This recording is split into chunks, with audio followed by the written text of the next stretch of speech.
Welcome to Education in Alexandria. Τι γέγονες μικρίων?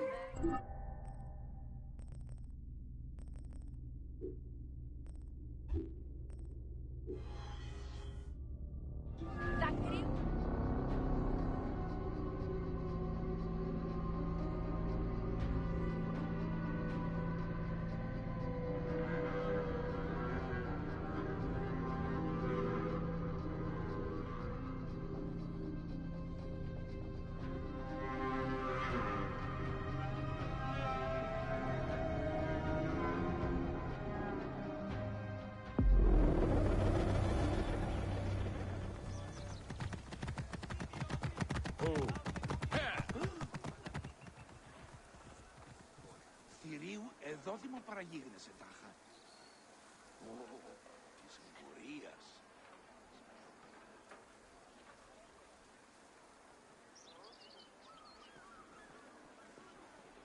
Κομισέι, εκείκο! Ανθίπατρος και Αρσινόη, χωρίου διορίγματος έγκυς ζητήν, θελούσιους επικουρήντες μελιειδαίων ξυγκομιδής. Γεγιγονένεους ευποιήσουσιν, βρόσιντε και ίνεου αρίσταση ρευσούνε προς πάντουσι παραστάτε.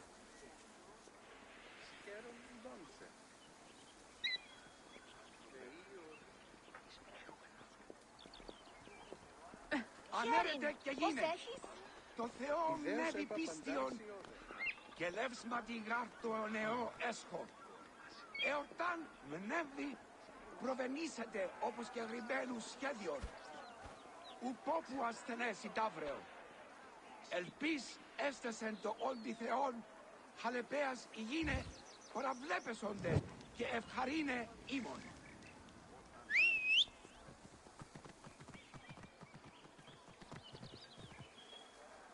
Πολύλετε, ακίκον πάνηγε.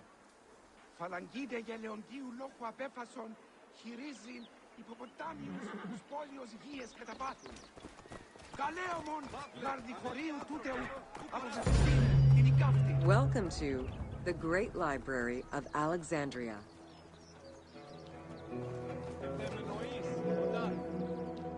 Near the district of royal palaces and within the Moseon was the most famous library of all antiquity. The Library of Alexandria was built to house all of human knowledge. At its pinnacle, the library was believed to contain over 700,000 parchments.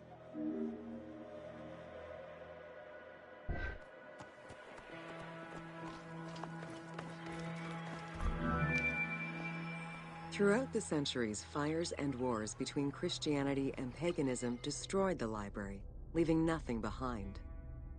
The loss of the building, and more importantly, its vast collection, is immeasurable. As no descriptions are available, the team's rendition of the Library of Alexandria was inspired by the visuals of the Library of Chalcis at Ephesus.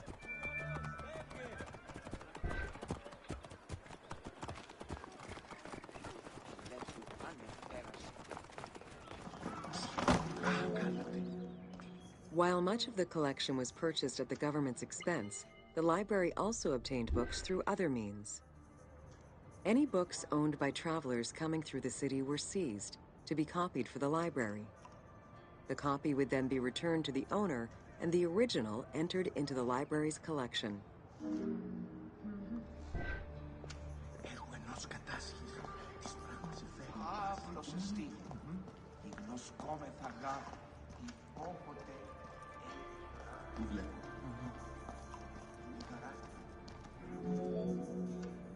Alexandria offered unrivaled intellectual and cultural attractions. Eminent scholars from Athens, Rhodes, and other Greek centers traveled to the city to learn and engage with other free thinkers. Both the Moseon and the library were at the center of groundbreaking ideas and creative expression.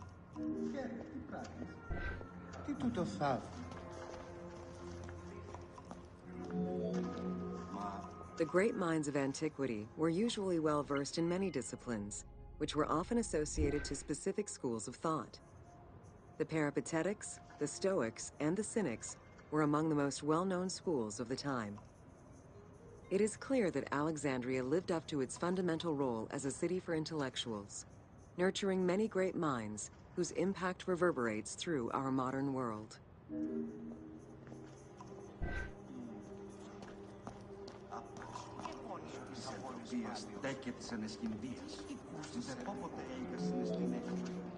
Hypatia of Alexandria was a Greek mathematician, philosopher, astronomer, and inventor.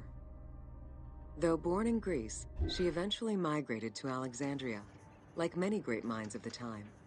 It is there that she became the head of the Neoplatonist school of Alexandria. From most accounts, she was highly respected by her fellow Alexandrians, both as a teacher and a philosopher. With her death, the age of great ancient scientific discoveries came to an end.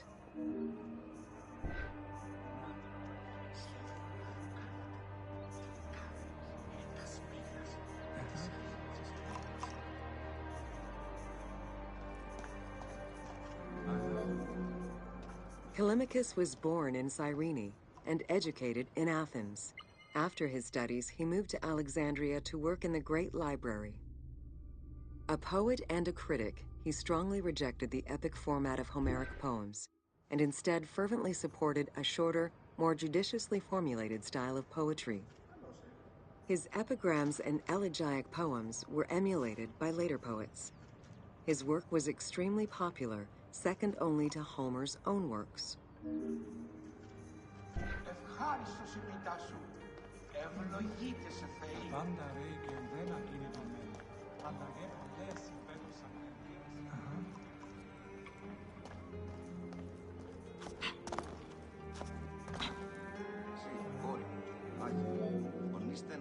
It was in Alexandria that mathematician Euclid, the father of geometry, wrote the Elements, laying out the foundational work of what would become modern algebra and number theory. Euclidean geometry would become one of the most influential systems in the evolution of mathematics.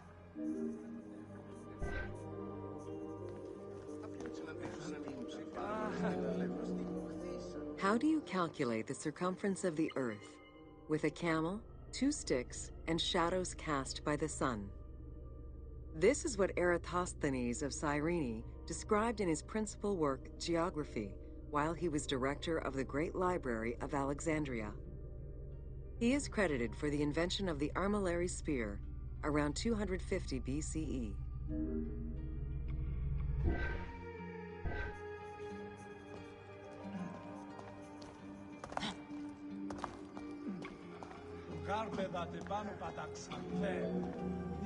The earliest known and most complete armillary sphere of antiquity was the Meteoroscopion of Alexandria, with an imposing 9 rings compared to the 3 or 4 of most other astrolabes. Known as the zodiac Krakatoi amongst the Greeks, the Meteoroscopion was used to determine the location of celestial bodies around the Earth. Every self-respecting astronomer of antiquity would have sought to use this tool to better understand the celestial movements.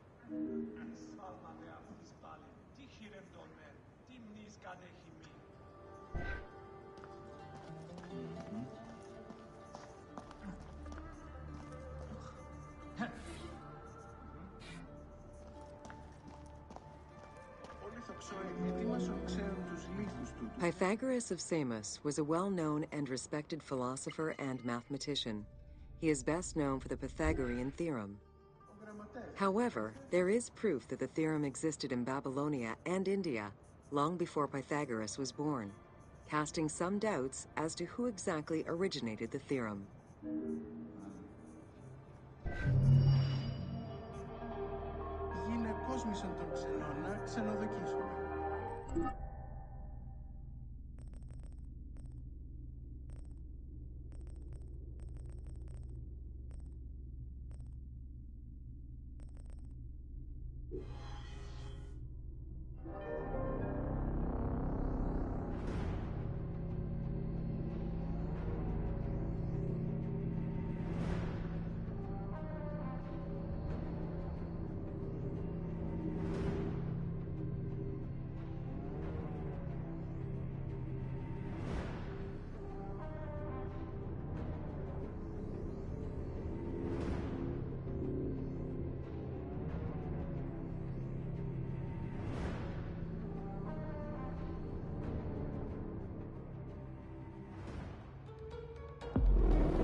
Welcome to the Greek Pharaohs.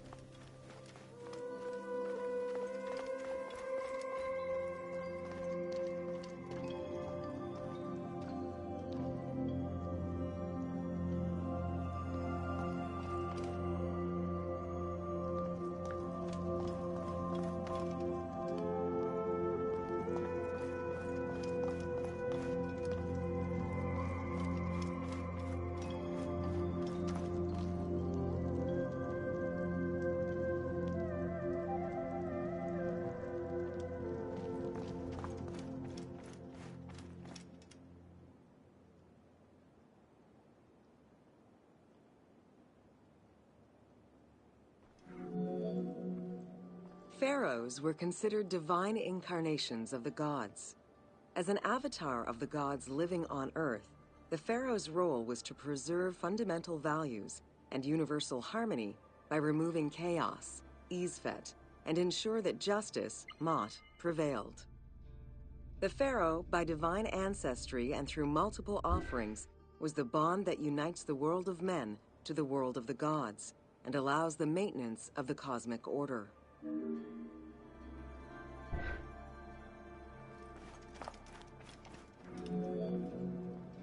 The Ptolemaic dynasty reigned over Egypt from 305 BCE to 30 BCE. The dynasty was called the Ptolemies of the Lagids, in recognition of the founder of the dynasty, Ptolemy Lagos, a Greek general and close friend of Alexander the Great. While Macedonian, Ptolemy Lagos understood that to be accepted by the Egyptian people, he would have to adopt their traditions. Upon assuming the title of pharaoh, he changed his name to Ptolemy I Soter, meaning savior.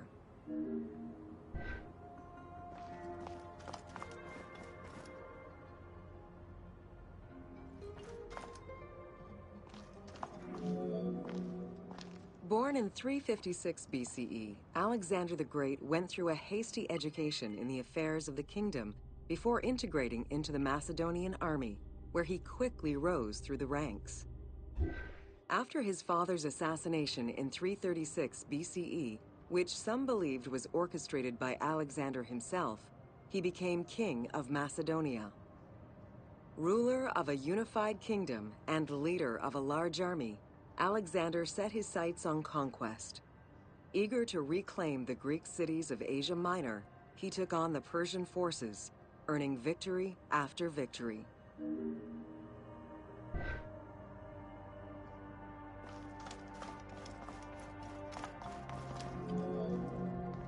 Ever victorious, Alexander the Great marched on, laying siege to city after city until he reached Egypt, where the Persians were defeated yet again.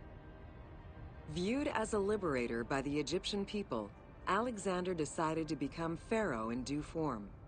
He traveled to Thebes to make a sacrifice to Apis, then went to the oasis of Siwa, where he was proclaimed son of Amun. Officially pharaoh of Egypt, Alexander spent much of the winter there and founded the city of Alexandria. Perhaps not coincidentally, being pharaoh allowed Alexander to spread propaganda to prepare further conquests. He resumed his military campaigns in 331 BCE.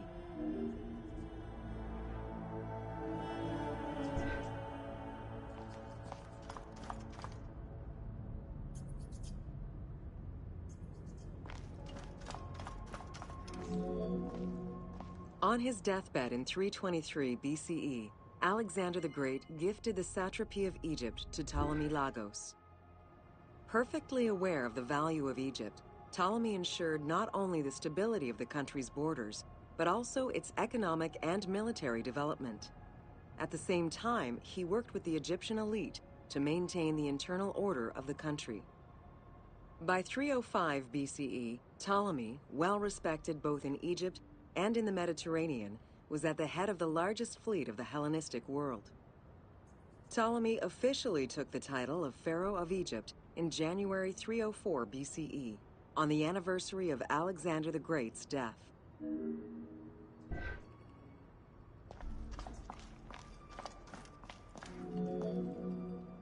Alexander died in Babylon in 323 BCE. His remains were placed first in a solid gold sarcophagus, and then within another. The casket was carried in an ornate custom wagon, gilded and set with precious stones, and pulled by 64 mules crowned with gold. The funeral procession was diverted to a grandiose temple in Alexandria, built in the conqueror's honor under the orders of Ptolemy I.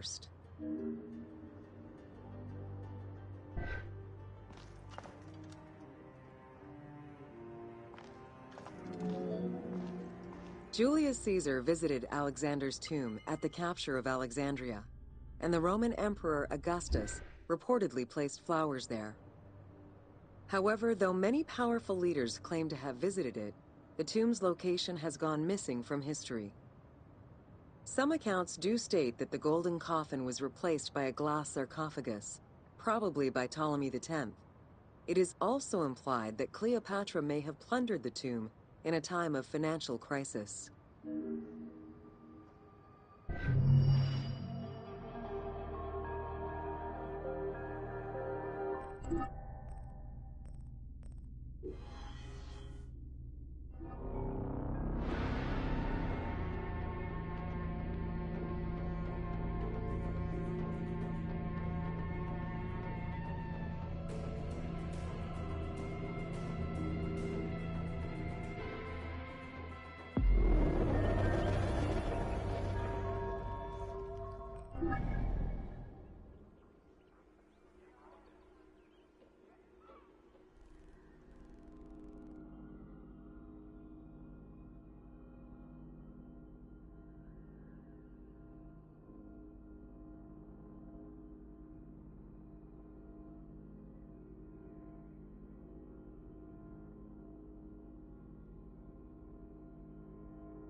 Welcome to Cleopatra, Queen of Egypt.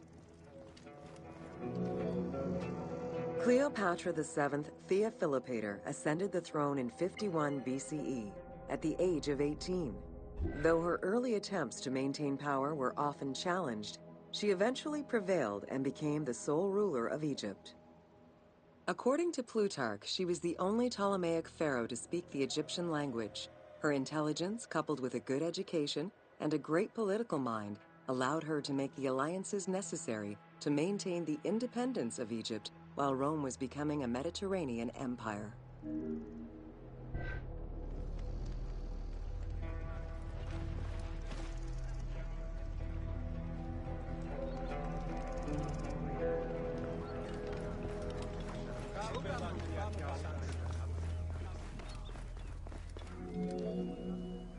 It is important to understand that Cleopatra's knowledge of Egyptian language and keen understanding of the culture allowed her to make powerful ideological referents that resonated with ancient Egyptians. By associating herself with the goddess Isis, the Divine Mother, great of magic, and repository of divine essence, Cleopatra firmly established herself as the protector of the two lands and legitimized her place on the throne.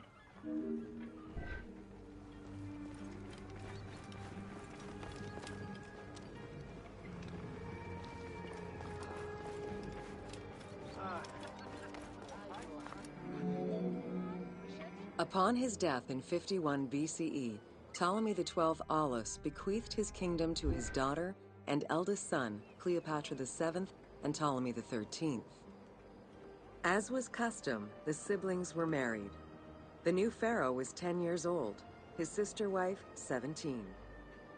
The early years of their reign were not easy. Between 50 and 48 BCE, droughts and floods aggravated Egypt's problems. General Achilles and the royal advisor Pothinos kept intervening in the young ruler's political decisions, and eventually colluded to turn Ptolemy XIII against Cleopatra. By 48 BCE, Cleopatra was in exile.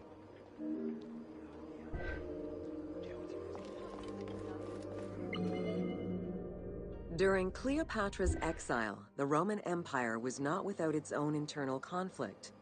Caesar and Pompey were at war with one another, and after his defeat in 48 BCE, Pompey fled to Alexandria in the hope of finding refuge. This turned out to be an unwise decision. Listening to his advisors, Ptolemy XIII elected to have Pompey assassinated, his head kept as a gift, in the hopes of acquiring Caesar's favor. This gambit backfired. Instead of earning approval, the murder of a Roman greatly angered Caesar.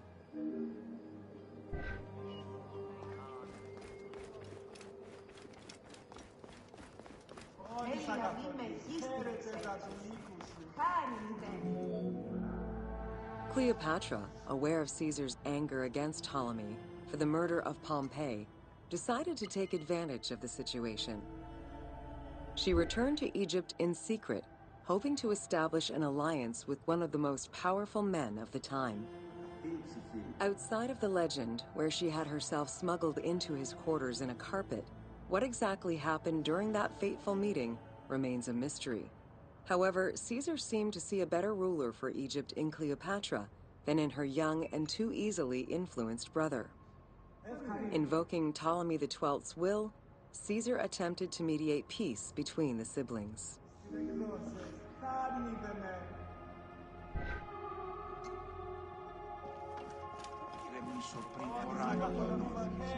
Ptolemy XIII was enraged by the turn of events, and his advisors were none too happy to see Cleopatra return. Urged on by General Achillas and Pothinos, the young pharaoh plotted against Caesar and Cleopatra, resulting in the siege of Alexandria in 47 BCE.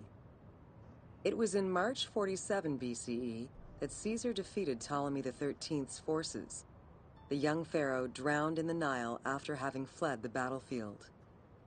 With her opponents dead or powerless, Cleopatra married her other much younger brother, Ptolemy XIV, and finally claimed the throne of Egypt for good.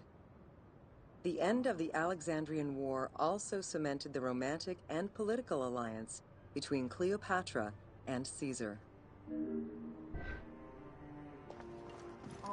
Μερικοί στη χάριν δόκιση, ευπράτην, αλλά και χείρα εκείνη. Καλώς έχει. Θάνατοι δοκιμάζουν φροντίς δοκιμασίες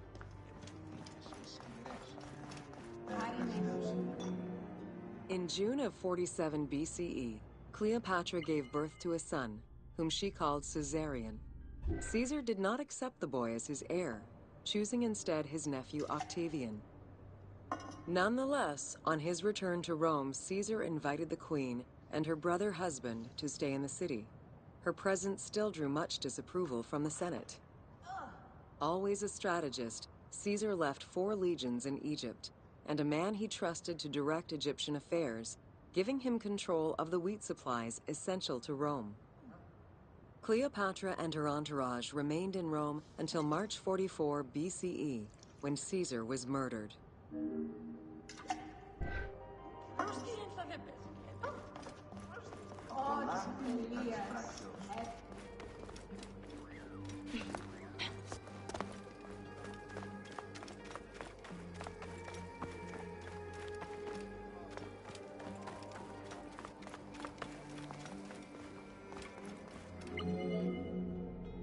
Caesar's most faithful ally, Mark Antony, often visited the Queen of Egypt during his stay in Rome.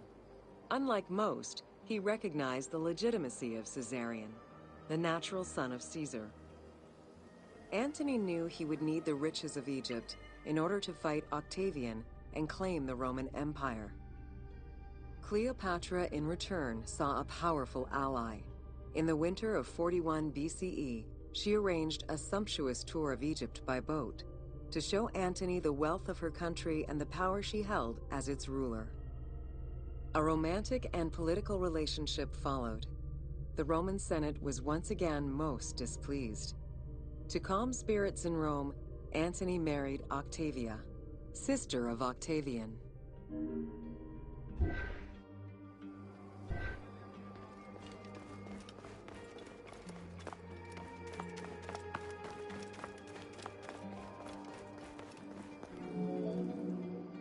Despite his marriage to Octavia, Antony remained Cleopatra's lover, and she gave birth to their children. Cleopatra increased her kingdom's territory and started a political propaganda alongside her lover in Egypt and beyond. She hoped to create a Ptolemaic federal empire with Alexandria at its center. Antony eventually repudiated his Roman wife for the Egyptian queen, much to the dismay of the Roman elite. However, while Mark Antony focused on Egypt, Octavian carefully gained military and political ascendancy over him in Rome.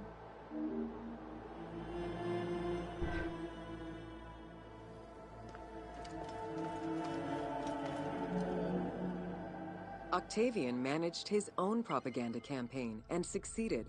The Roman people hated Mark Antony and Cleopatra. To avoid the censure still inherent in attacking a fellow Roman, Octavian simply declared war against Egypt. Rome's power still reigned supreme. The powerful Egyptian fleet, led by Cleopatra as well as Mark Antony's forces, were defeated in 31 BCE in Actium. Octavian arrived in Egypt in 30 BCE to formalize his victory.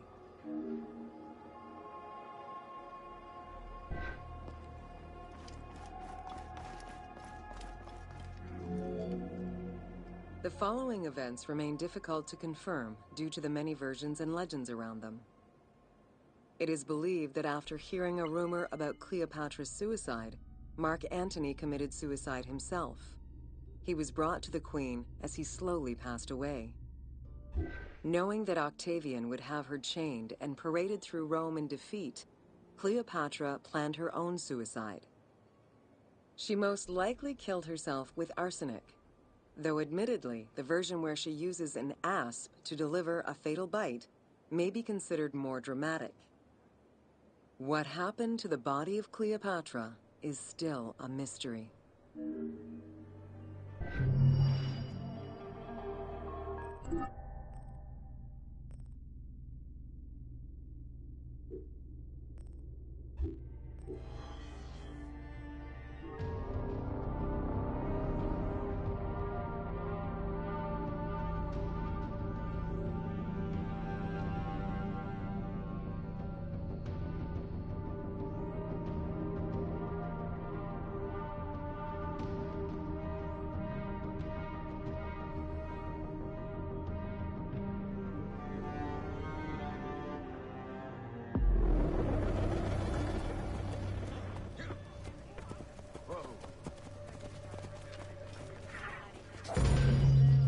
Welcome to the Siege of Alexandria.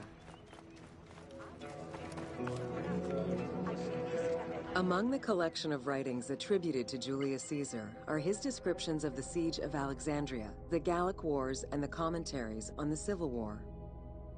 These archives contain information on different campaigns, the Wars of Alexandria, Africa, and Spain. Each of them recounts Caesar's military activity from 58 BCE to 45 BCE. Though Caesar's documents remain a main source of information, it's important to note that the perspective is limited. It is necessary for other historical documents to be taken into consideration to provide a better understanding of events.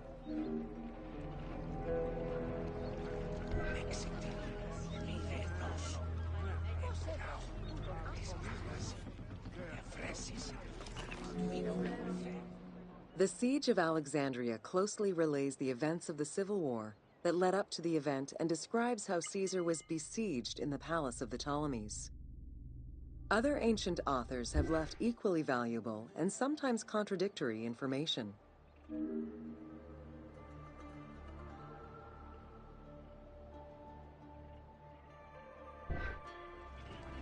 Εσύ, πού χώρο είστης? Ακούει με.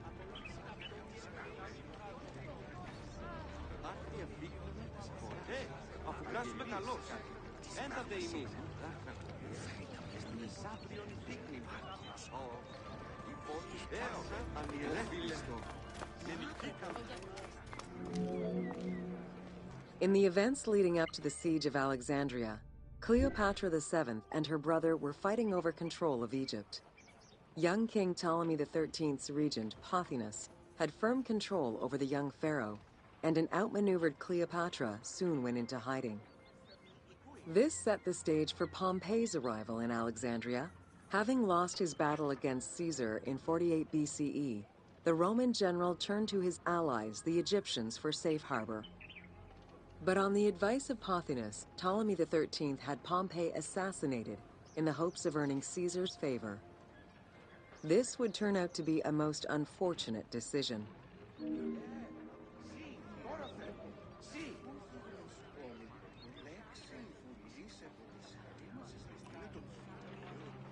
Εάν μη άκουσον δίδασε, απάντησον μη.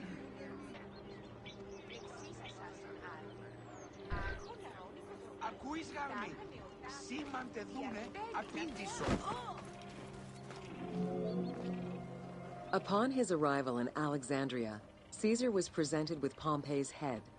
The sight of a Roman murdered by Egyptians did not sit well with him. Caesar made his displeasure clear, ordering the return of Cleopatra, and for the siblings to resolve their differences and resume their co-rule of Egypt, as per the will of their father. Neither Pothinus nor Ptolemy XIII wished to accede to this demand. While doing his best to aggravate Caesar, Pothinus secretly plotted against the Roman ruler and sent word for Egyptian general Achilles to bring his 20,000 men to fight on his behalf. While Pothinus plotted against Caesar, Cleopatra made a bold move. Ακούεις. Ευδαιμεννοείς, οντάτ.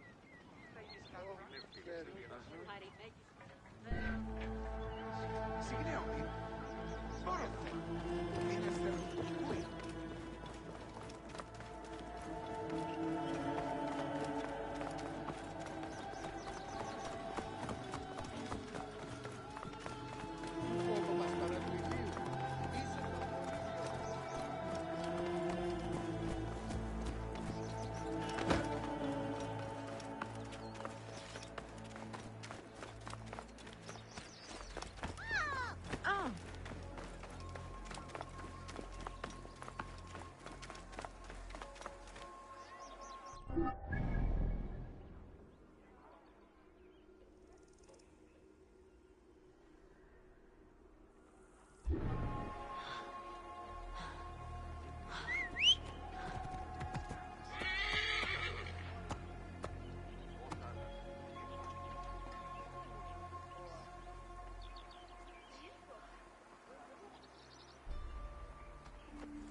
There are various descriptions of the encounter between Caesar and Cleopatra.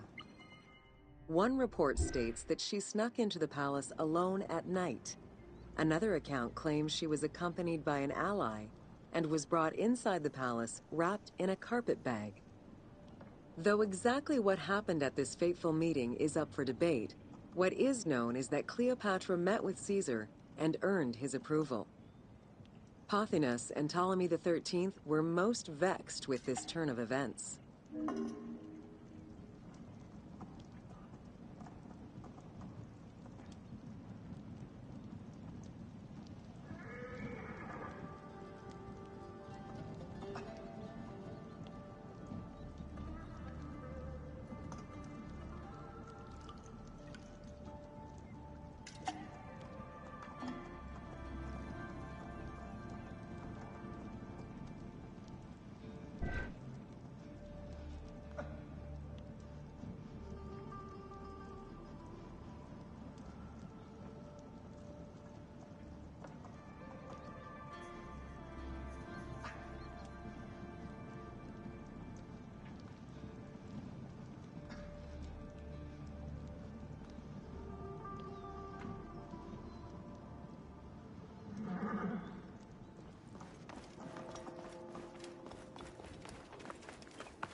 With Cleopatra finally present, Caesar chose to act as mediator between the siblings in the hopes of a peaceful resolution.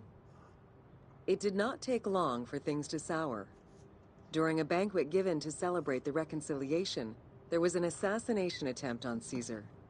It was the Roman leader's own barber who thwarted the attack. Once it was revealed that the king's regent, Pothinus, had ordered the attack, Caesar had him executed. He then placed the young king under guard.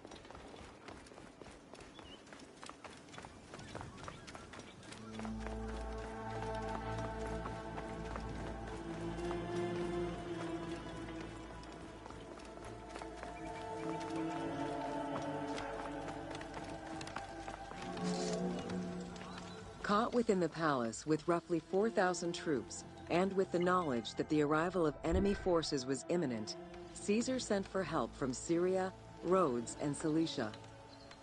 He ordered his men to dig a ditch around the palace and build a wall leading to the harbor. This would ensure Caesar's access to the sea. When Egyptian General Achillas arrived in the city with 20,000 men, the battle for Alexandria began.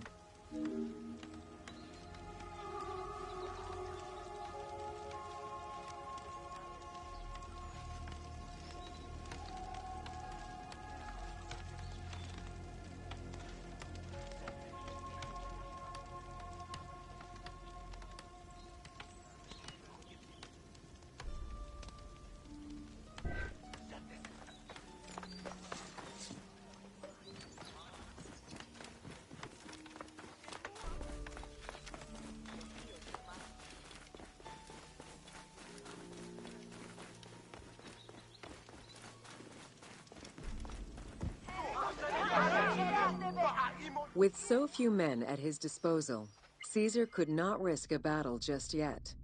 He sent ambassadors to Achillas in the name of Ptolemy to propose a truce. Knowing that the orders did not come from the young king, and angered by the pharaoh's imprisonment, Achillas had the messengers assassinated. With Caesar confined within the palace, Achillas positioned his troops around the city. Skirmishes broke out throughout the streets of Alexandria and went on for several days and nights. Though they were outnumbered, Caesar's men were able to hold the enemy back. This prompted Achillas's next move: capture the Roman fleet stationed in the harbor.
Πού πέστην όταν μη σου έφτους, ότι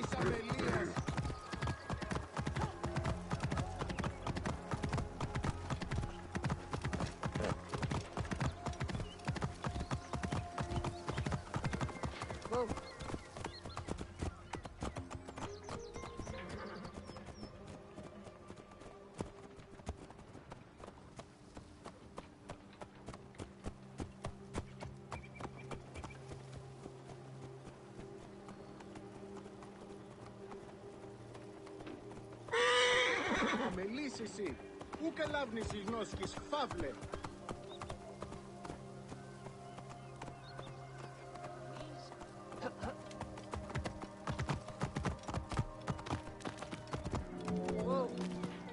Although the palace offered protection, losing the port meant the end of help and supplies.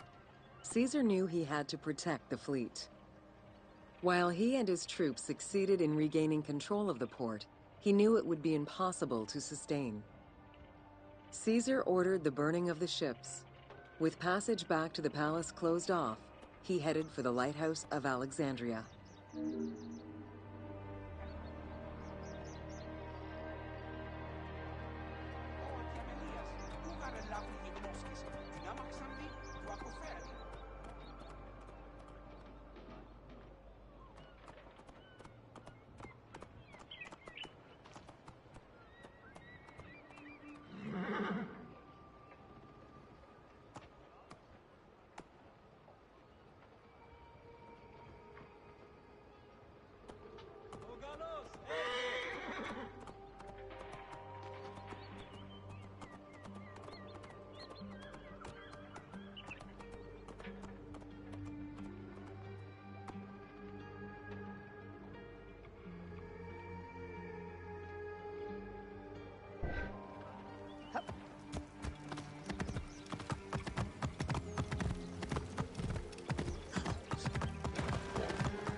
Fighting their way through the Egyptian troops, Caesar and his men eventually reached Pharos Island.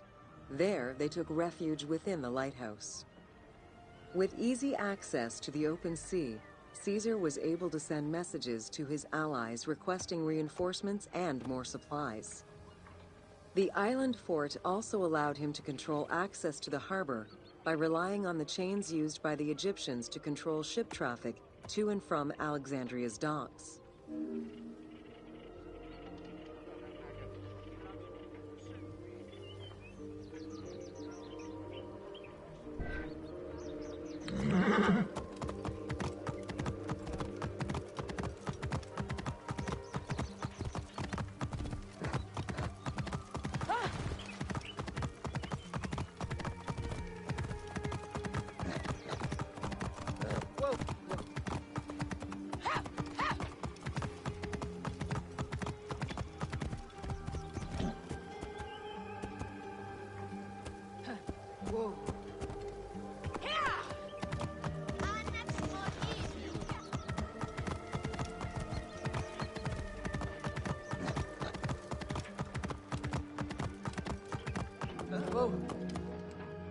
The exact chronology of events during the war in Alexandria remain imprecise.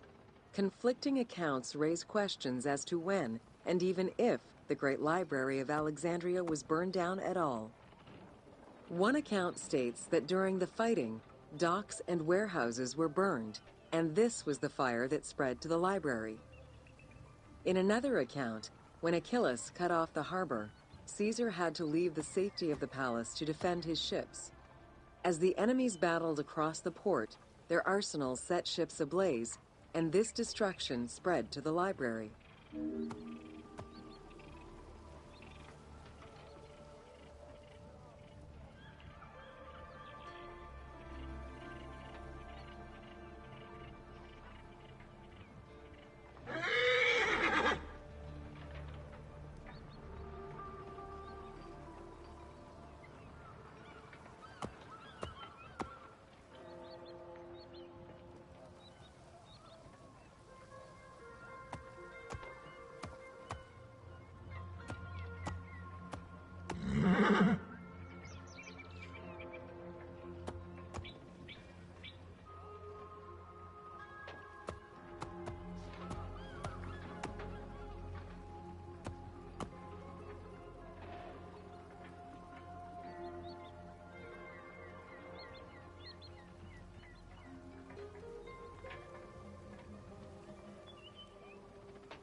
In either case, the Great Library was not completely destroyed. Experts point out that its location was too far from the harbor, and much later texts refer to the Great Library as being intact. Warehouses near the harbor contained manuscript copies awaiting export, and it is more likely that these documents were destroyed than the Great Library itself.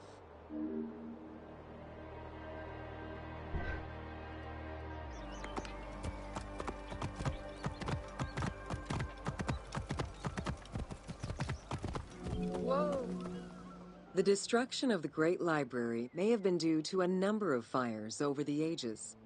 Its end was probably closer to the 4th century CE, when the Christian Emperor Theodosius I ordered the closure of all pagan temples. While some documents survived after being moved away, it remains unclear just what knowledge may have been lost.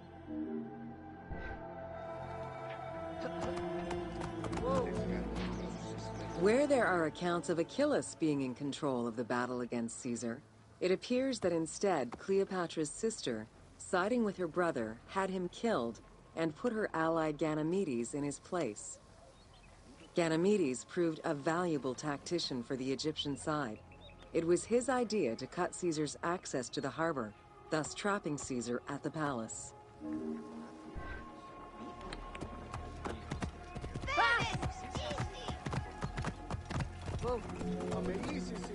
During the time of Ptolemy I, canals had been dug throughout Alexandria to provide fresh water.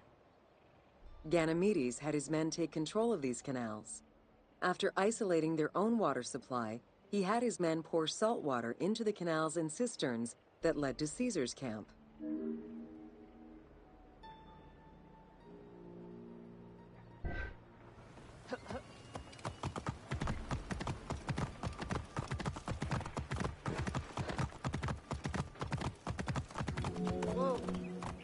Panic erupted in Caesar's men.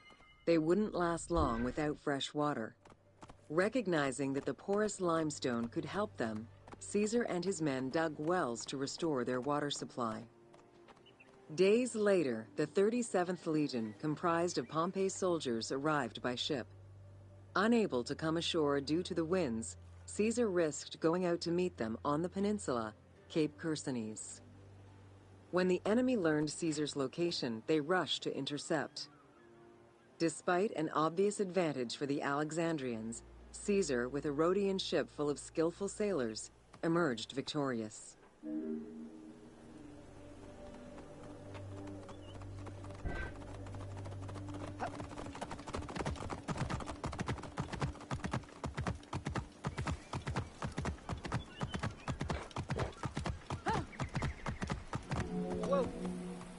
With help from the Allied ships, Caesar's victory enabled him to push the Egyptians back and secure the lighthouse. Gaining control of Pharos Island sent the Alexandrians into the sea and swimming back to the city. However, Caesar's fortification of the island didn't last long. The enemy regrouped and were set to storm the island. Panic-stricken, in spite of Caesar's encouragement, many of his men then fled their posts, either by ship or jumping into the sea.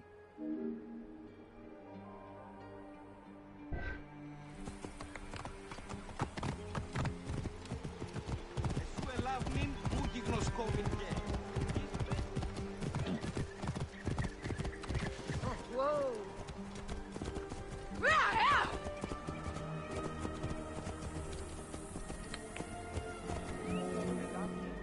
Caesar attempted to retreat, but Port Eunostos' harbor was overrun with enemy ships, preventing escape. Reportedly, Caesar gathered his papers and leapt overboard in an attempt to swim to an Allied ship farther out.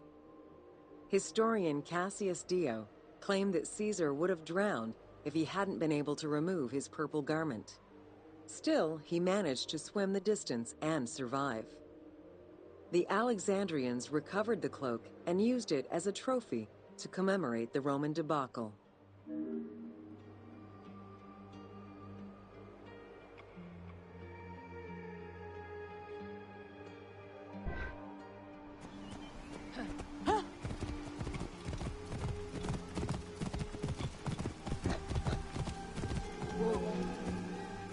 Unhappy with Ganymedes and wanting their king restored, the Alexandrians approached Caesar with a compromise. Caesar agreed to release Ptolemy XIII after entreating him to spare the kingdom and remain loyal to Rome. Once freed, however, the king defied the agreement and continued the war.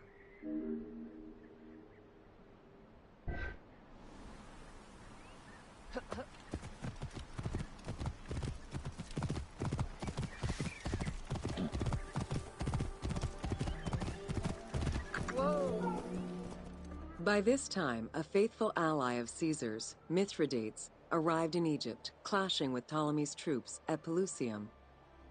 Outnumbering the enemy, Mithridates secured the region between Pelusium and Alexandria.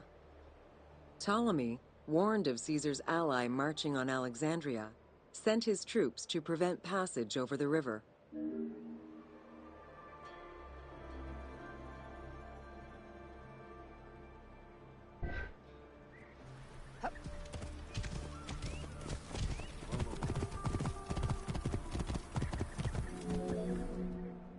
Mithridates warned Caesar in time, and the two groups confronted the armies of Ptolemy in the Delta. In the Battle of the Nile, the Romans gained the upper hand, sending the Egyptians fleeing. In the tumult and panic, King Ptolemy XIII drowned in the Nile.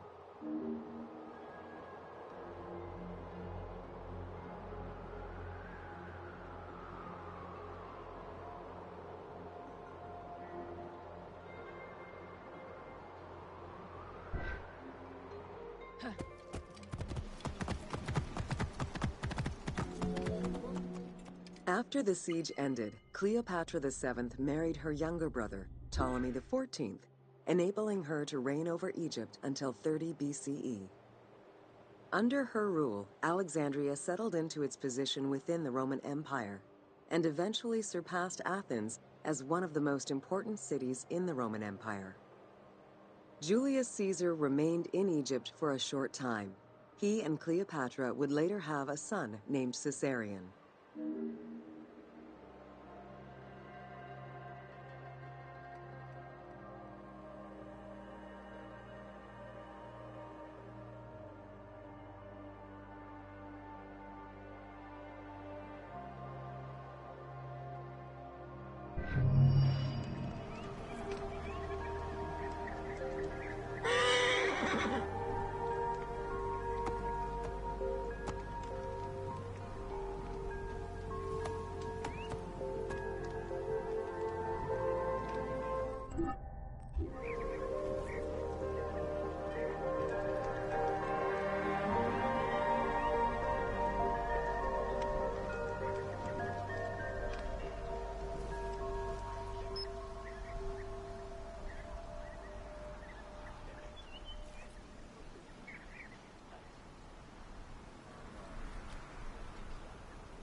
ελάφρυνε.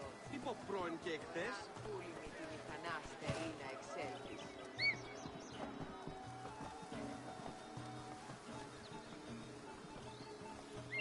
Εσού ελάφρυνε.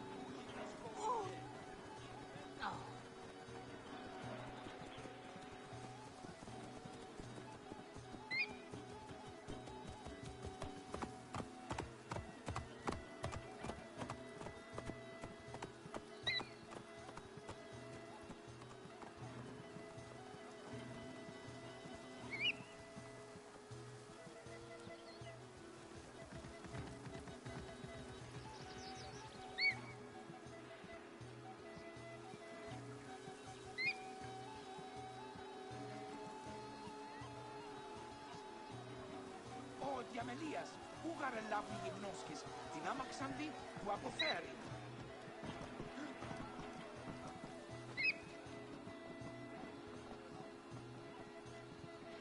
Παύλε, αμελή άνθρωπε, πού μποράν δίνεσαι.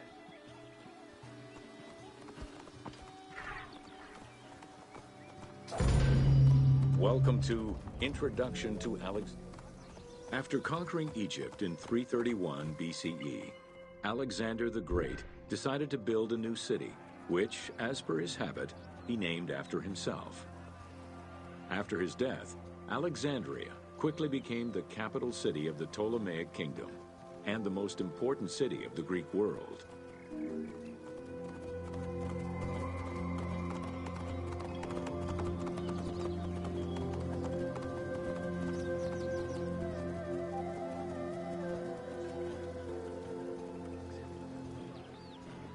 Χαίρε, τι πράττεις? Αμάξα ελάφνης κακίστεο, αμέλιστο.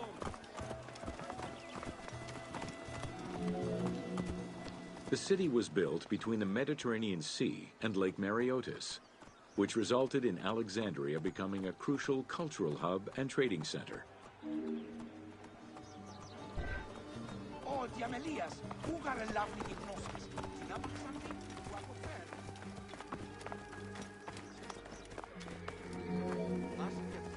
Sumptuous buildings could be seen wherever one turned their gaze. The royal palaces, the many temples, the gymnasium, lush public gardens, and large avenues. Εσού ελάφρυνε, κόμικε.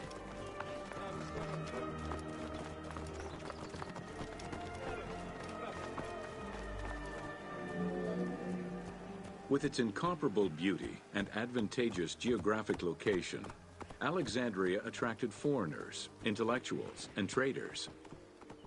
One of the most cosmopolitan cities of the ancient world, Alexandria supplanted even Athens as the most important Greek city in history. Τούτον ελάβνει ούγεστη, φαύλο οργά. Egyptian obelisks were highly prized by Roman architects. While Roman design previously favored the use of a single monument, Egyptian obelisks tended to come in pairs and were generally located at the entrance of temples. Several ancient Egyptian obelisks are still in existence today, though many are spread out across the world in locations such as Paris, Rome, New York, and London. All of this shows that Alexandria was significantly influenced by the rich past of Egypt.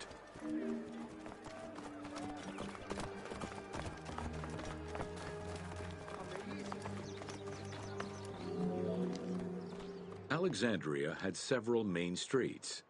Its most famous artery was the Canopic Way. It was lined with sumptuous buildings, houses, and temples, and was roughly 8 kilometers in length.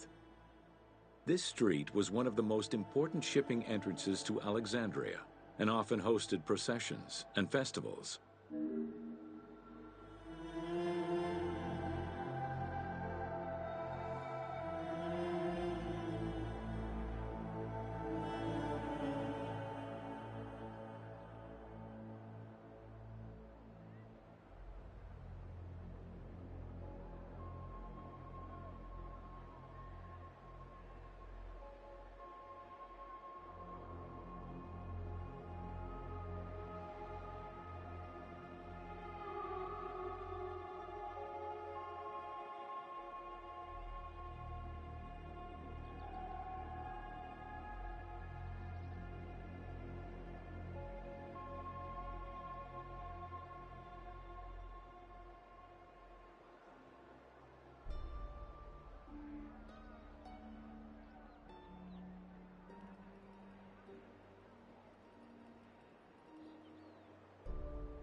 Ότι αμελίας, ούγαρε λάβουν και γνώσκες.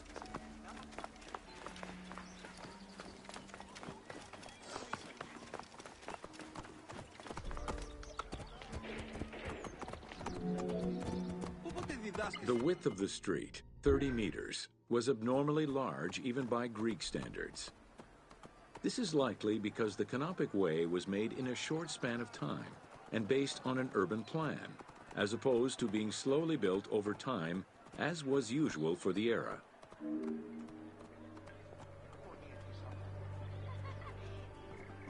Πού καίστην η οφθαλμή σου εύθυς, ο της αμελίας. Μανία να γαντάραξα. Τι πράγματι. Ο οφθαλμή σου κατέχεις.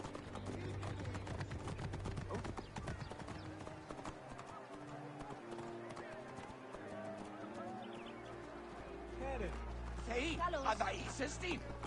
Οφθαλμούς είναι αιώρων απόλεσεν.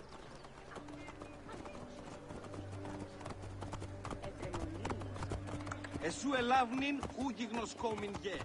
Γης βέλτιστος.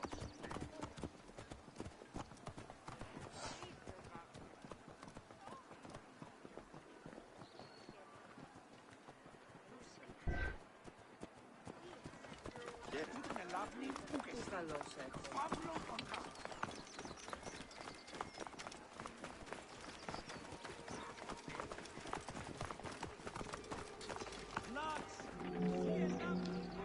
The Canopic Way originated in the western cemeteries, skirted the gymnasium, and then exited the city to head east through massive doorways towards Canopus.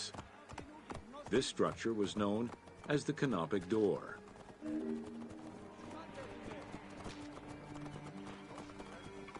Παύλε, αμελή άνθρωπε, ου κοραντίνασε. Αδαΐς εσύ. Γνώσιν ελάβνην ουδε πόποτε κατέχεις. Καλάτε σου, ορένθεν. Πόποτε διδάσκεσαι Ελλάδα. Τι πεπρώγε.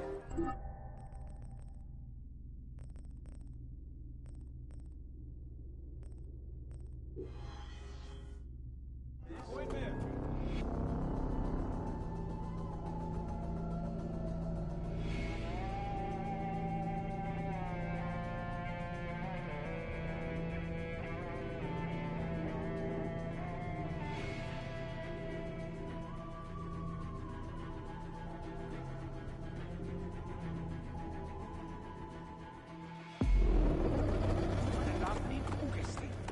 Παύλον ονχά.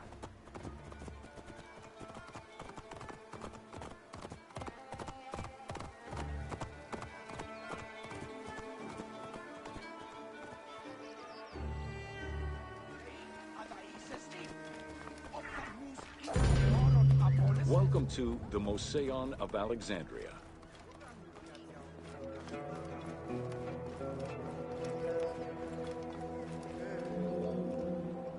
The Moseion was a sector of the city commissioned by Ptolemy I to rival Athens' Academy as an institute of intellectual pursuit. Dedicated to the 9 inspiring muses, the Moseion became a great center for philosophical and scientific enlightenment. It welcomed scholars from many kingdoms, inviting them to share knowledge in literature, science, and geography.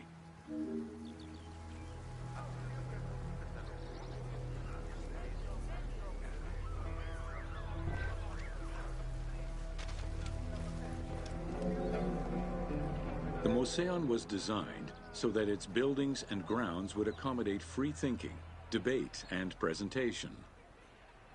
Meeting spaces and theaters surrounded a main courtyard.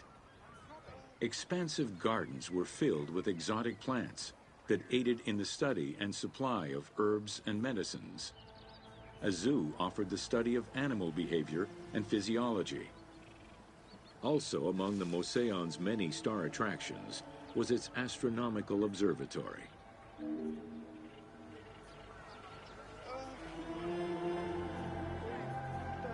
Πολύλετε, εβδομίας έξις έργων ερήματος, με γίγον μέλη, άρασετε την πόλη. Είναι αμοβολέως ρίπιν ταύτην εξαμήνεστε. Herophilus was a physician who lived most of his life in Alexandria. He was able to perform the dissection of human cadavers on a large scale due to the permissiveness of the city in such matters.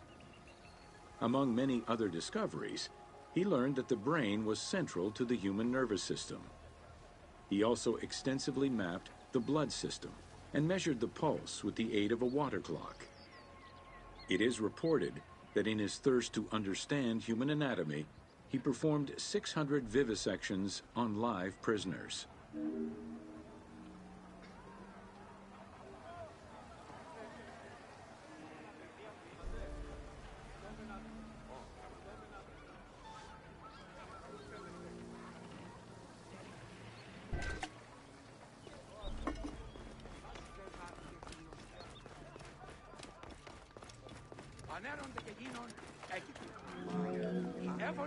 In order to be free to pursue their research, scholars were fed and housed at the Mouseion at the government's expense. This freedom provided Alexandria's scholars a meeting space for intellectual pursuits and a haven for spiritual peace. Though nothing remains of the original Mouseion, it lives on as the legacy of our modern museums.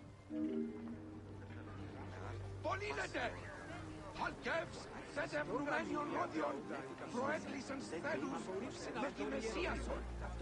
Παιδόν διφέρειν παρά το ποτάμιον τρισέων μέριων εξνήν.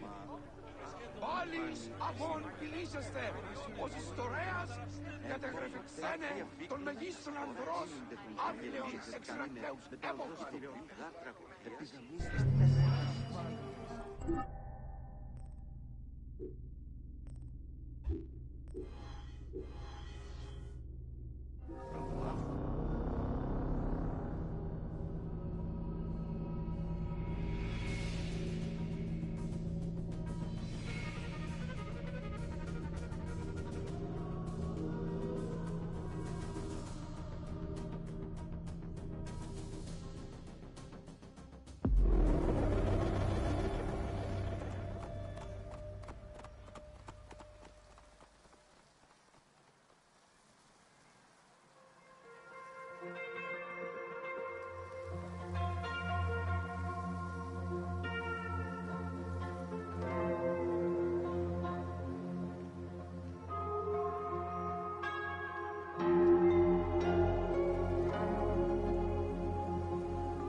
It's not the heat that gets you.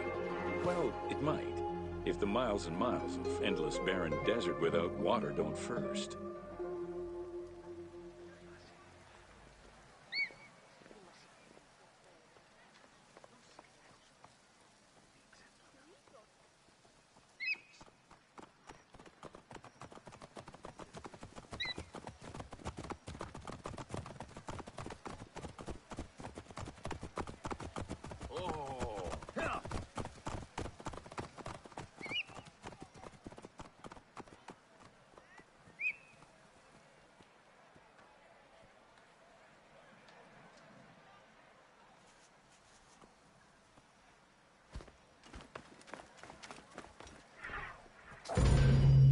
Welcome to the Serapeum of Alexandria.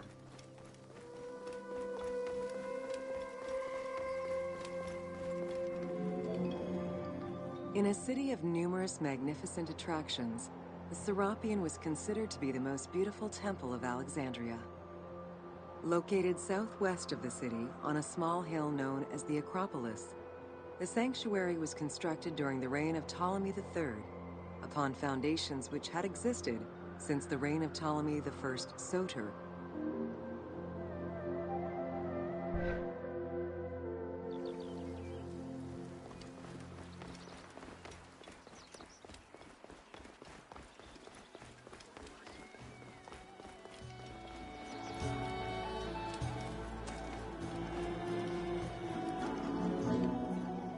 Visitors of the Serapeum climbed 100 steps to reach the courtyard. Libraries were installed in the porticos surrounding the square building, with its roof and columns adorned with gold and gilded bronze. Pharaohs were generous to the temple as were several Roman emperors after Egypt's conquest. An inner temple housed the statue of Serapis, dedicated to healing the sick.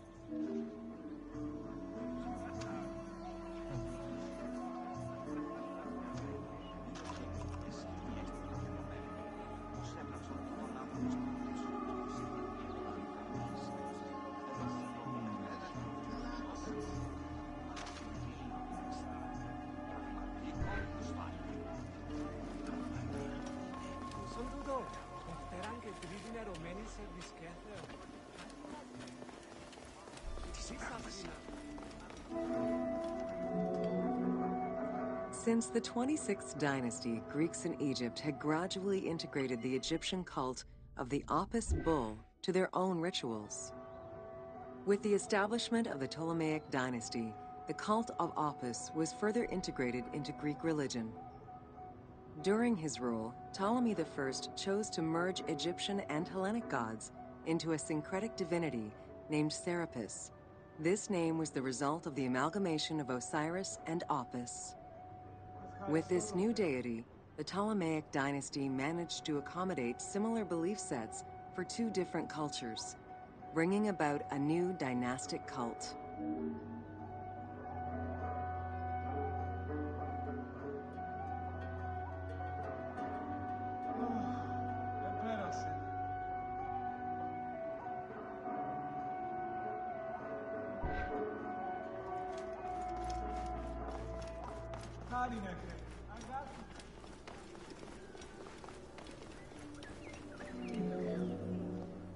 Serapis was also associated to other deities, including Asclepius, a Greek god of healing. It is possible that, as with the Serapis Temple of Canopus, the sick would visit this sanctuary, sleeping there overnight in the hopes of being healed within its hallowed halls.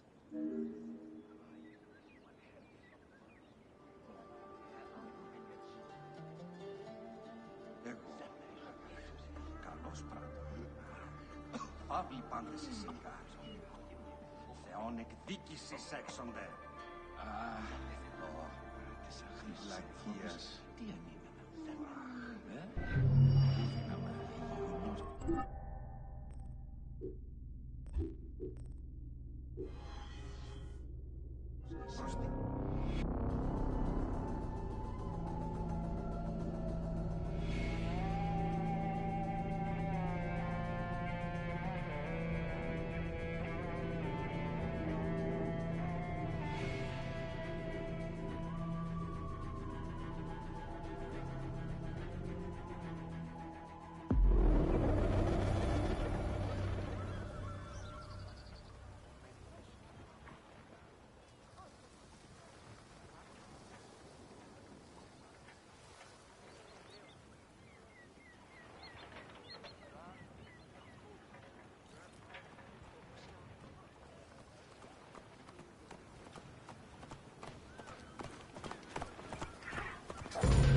Welcome to the Islands of Pharos. The Heptastadion was a bridge-like causeway connecting the island of Pharos to mainland Alexandria. Its name is based on the Greek terms of measurement, hepta, meaning 7, and stadion, which is a measure of length of roughly 180 meters.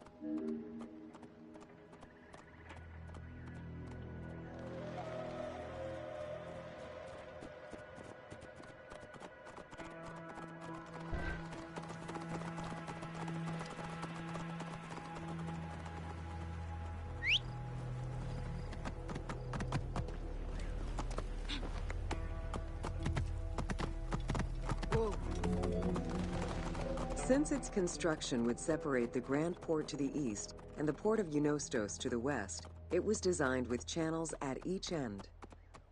These openings allowed passage from one port to the other.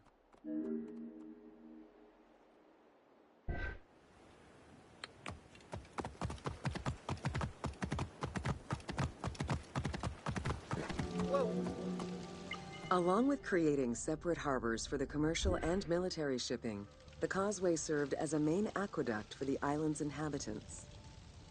Its presence also helped protect the island and its ports from rough wind and sea currents. At the end of antiquity, the Heptastadion disappeared under layers of silt and soil, which formed an important sedimentary deposit.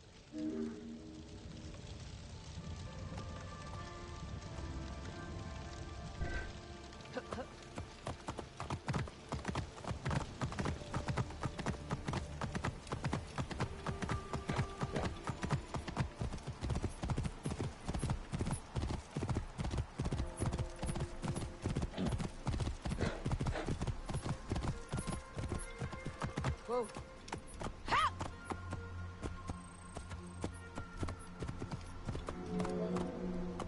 While the Serapeum was the most celebrated of the temples in Alexandria, many other temples were built within the city.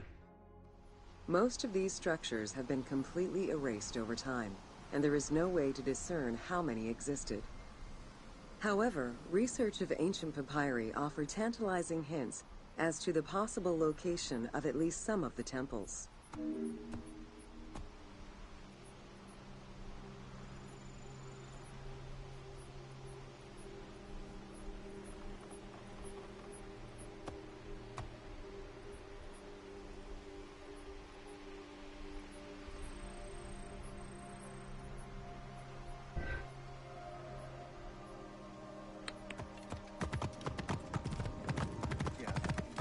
Whoa.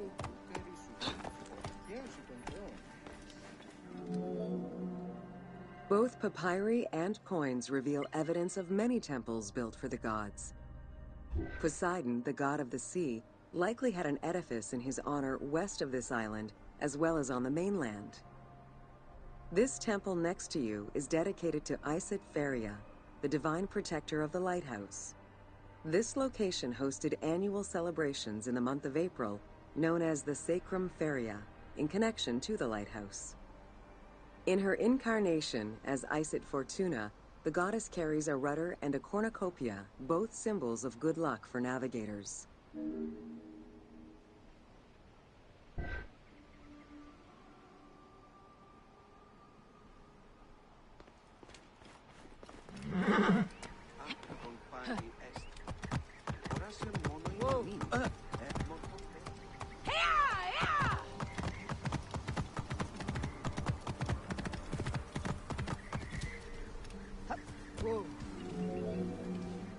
Considered one of the 7 wonders of the ancient world, the Lighthouse of Alexandria was a source of great pride for the inhabitants of the city.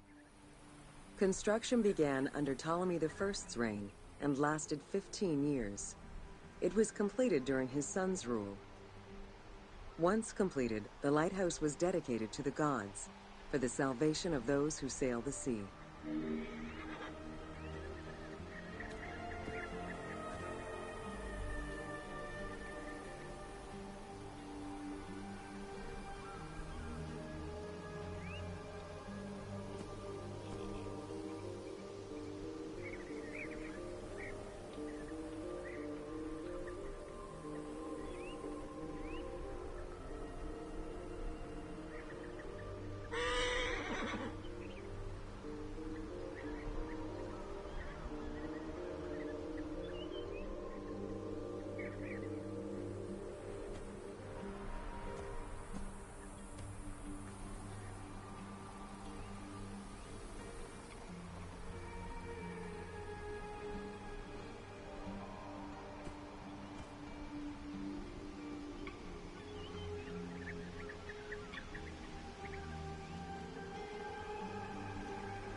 Built on the island of Pharis, the stone structure was 3 tiers set on top of one another in a step formation. The second floor consisted of an octagonal tower, and the top floor was a cylindrical tower topped by a statue. The interior provided space for staff rooms and a ramp which allowed the transport of fuel to the upper floors.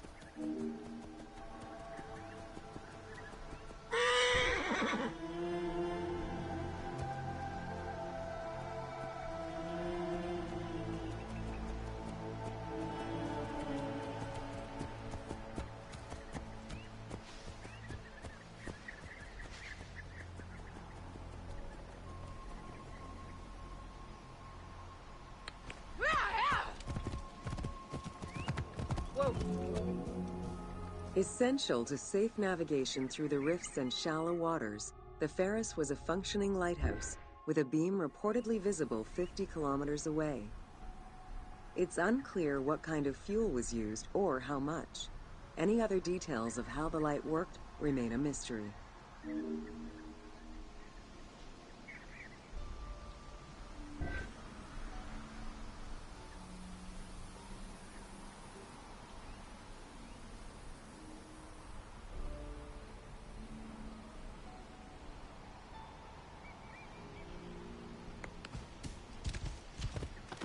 Whoa. For several centuries, the Pharos was one of the highest monuments ever built by man. It measured roughly 110 meters in height, compared to the Pyramid of Giza, which was around 140 meters tall. Gradually, the structure was eroded by earthquakes, and then completely destroyed in 1480 CE, when a fort was built over it. Archaeological excavations on the seabed have uncovered many blocks from the ancient building.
Welcome to the Paneion. The Paneion was a temple built in honor of the god Pan, divinity of nature. This Greek god, often represented as a half-man, half-goat, with a beard, horns, and goat's hooves, was considered the protector of shepherds and herds.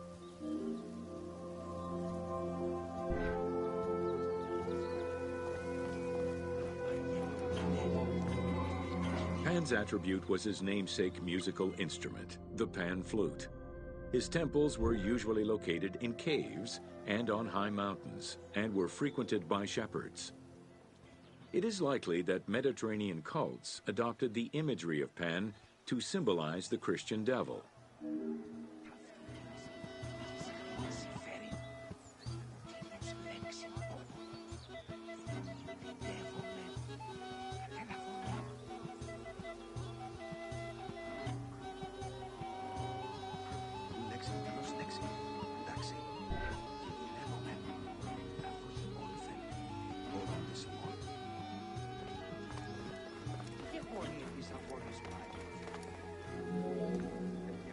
To give proper honor to the god, Alexandrians built an artificial hill upon which they housed his temple to compensate for the flat relief of the city. The artificial mound had the shape of a spinning top or a pine cone, which was accessed by a spiral staircase. The top had a panoramic view of the entire city. Only such heights would be fitting for a mountain god.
Welcome to the Hippodrome of Alexandria.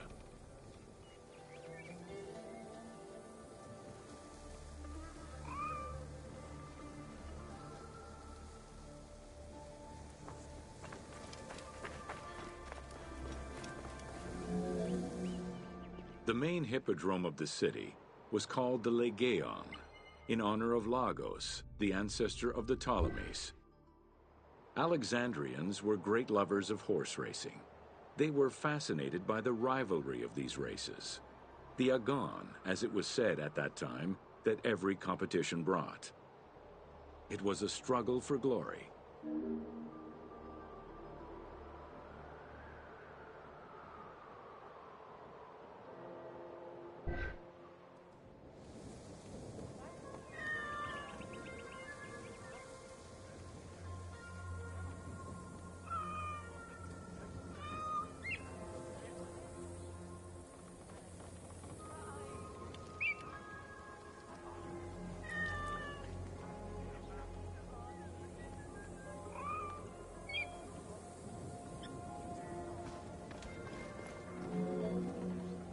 The most important chariot race was the Tethrypon.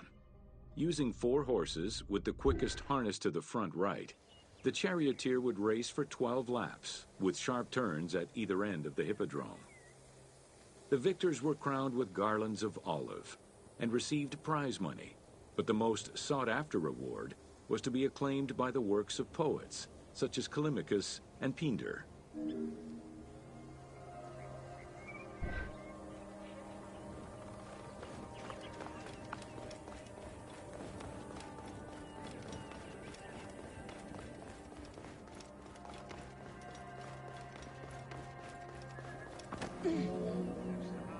Ye hymns that rule the lyre, what god, what hero, aye, and what man shall we loudly praise? Verily Zeus is the lord of Pisa, and Heracles established the Olympic festival, while Theron must be proclaimed by reason of his victorious chariot with its 4 horses, Theron, who is just in his regard for guests, and who is the bulwark of Akragas, the choicest flower of an auspicious line of sires, whose city towers on high, bringing wealth and glory to crown their native merits.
Welcome to the major regions of Egypt.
Life in ancient Egypt was concentrated along the shores of the Nile and divided into two regions.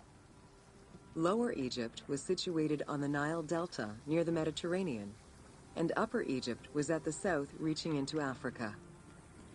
Due to its proximity to the Mediterranean, temperatures in Lower Egypt were less extreme than in Upper Egypt.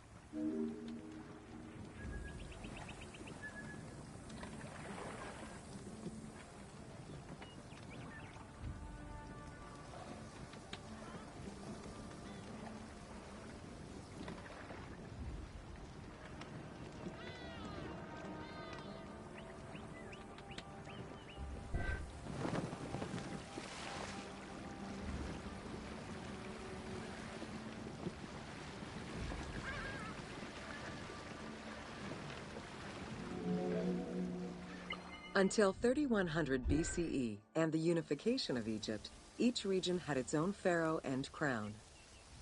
Lower Egypt's crown was red and marked with symbols of papyrus and bees. Upper Egypt's crown was white with symbols of lotus and sedge grass.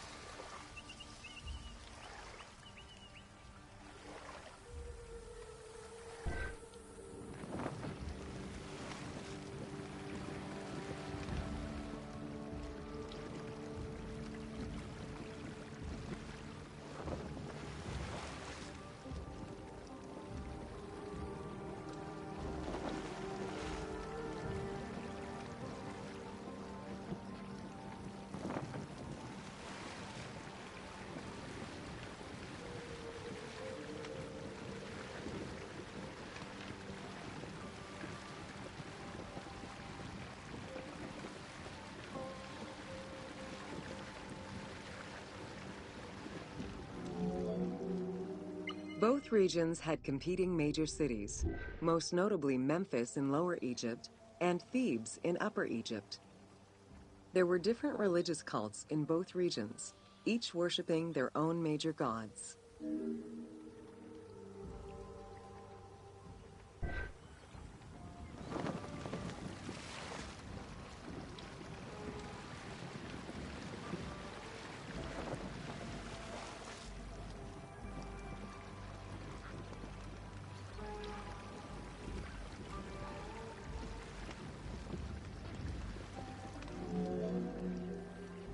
Many of the temples were designed in such a way as to represent the two regions, and ceremonies often incorporated Upper and Lower Egypt in their rituals.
Welcome to Bringer of Life, the River Nile.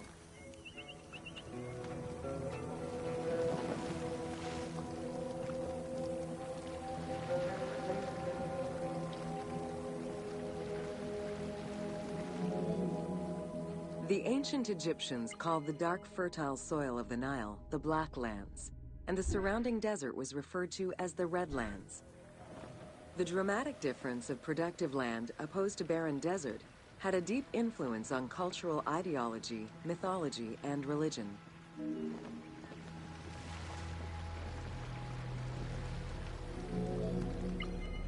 The Nile determined much of Egyptian civilization. For example, the seasonal cycle of the Nile was so consistent that ancient Egyptians created their calendar around it. The flood season, or Akhet, was when the departing floodwaters left arable soil for crops. It was followed by the growing and harvesting seasons, known as Peret and Shemu.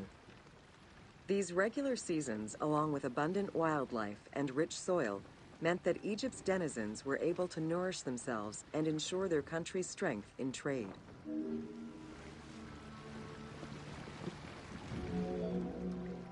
The River Nile, flowing from the south to the north, neatly traversed through both Upper and Lower Egypt.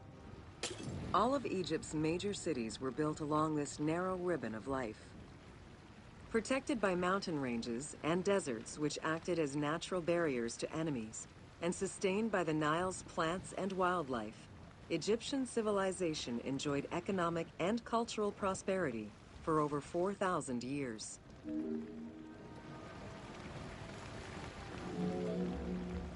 Both ancient Egyptians and ancient Greeks referred to the Nile as the river in their respective languages.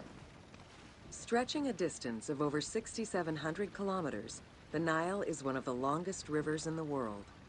It flows south to north, spanning 11 countries. The River Nile originates in the region of the Great Subequatorial Lakes, including one of the largest in the world, Lake Victoria near Tanzania.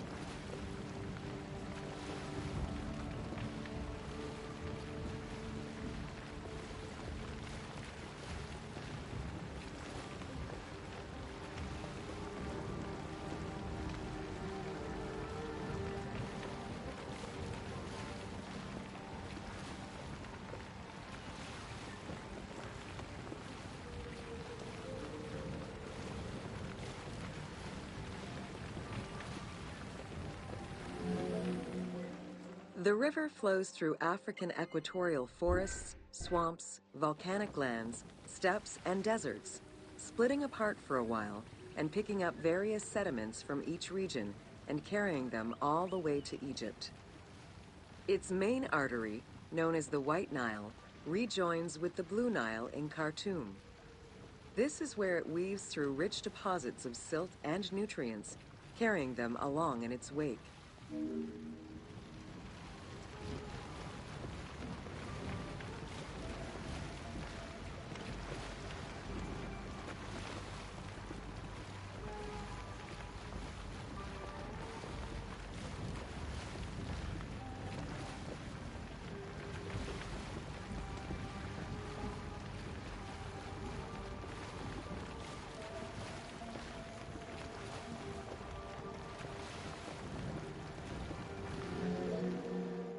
The Nile crosses 6 cataracts from the south to the north, creating natural obstacles between the various sections of the river. The cataracts are long zones of about 100 kilometers, where the bubbling and rapidly swirling waters advance tumultuously amid enormous heaps of rocks and benches of hard stone.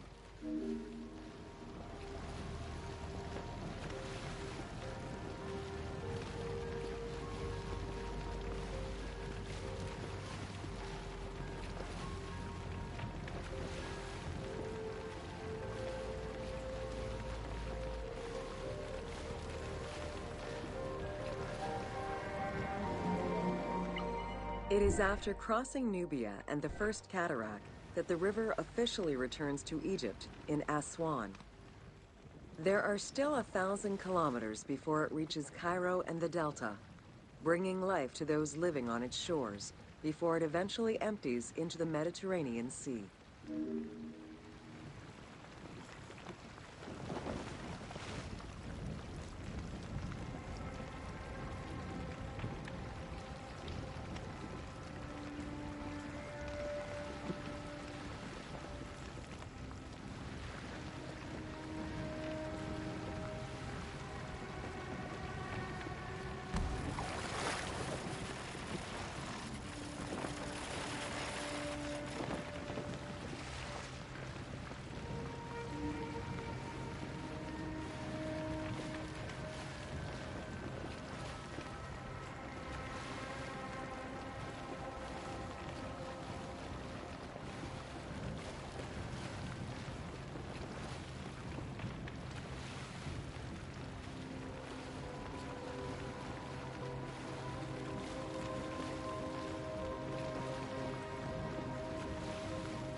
Ancient Egyptian irrigation and water use was centered around the Nile.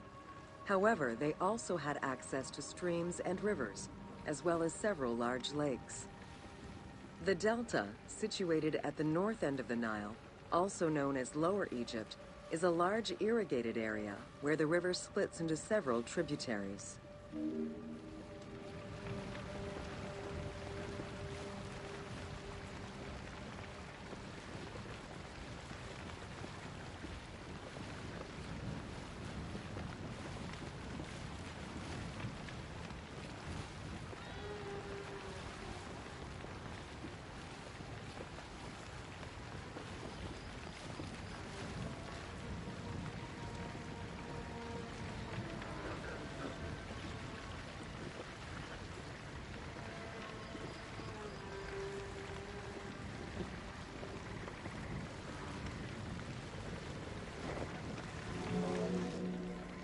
The delta had several major brackish coastal lakes, bodies of water separated from the sea by thin strips of land.